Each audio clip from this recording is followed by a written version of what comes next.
एक अजब प्रकार घडलाय। माकडाने 80,000 रुपयांची बॅग हिसकावलेली आहे। बॅग हिसकावून झाडावरून त्याने पैशांचा वर्षाव केला। सोशल मीडियावर हा व्हिडिओ सध्या तुफान व्हायरल होतोय। एका माकडाने 80,000 रुपयांनी भरलेली बॅग हिसकावली आणि झाडावर नेत या बॅगेतून या पैशांचा वर्षाव केला।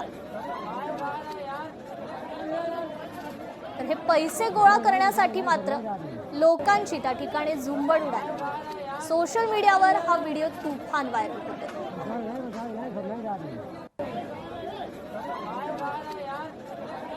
उत्तर प्रदेशातील औरैया जिल्ह्यात हा अजब प्रकार घडला। बिधुना तहसील कार्यालयात एका माकडाने एका शिक्षिकाची दुचाकीवरून रोख रक्कम भरलेली ही बॅग घेतली आणि ती बॅग घेऊन माकड झाडावर चढलं। त्यानंतर माकडाने झाडावरून नोटांचा वर्षाव केला। हा सर्व प्रकार जवळपास तासभर सुरू होता। तर माकडाला पाहण्यासाठी लोकांनी चांगलीच गर्दी देखील केली।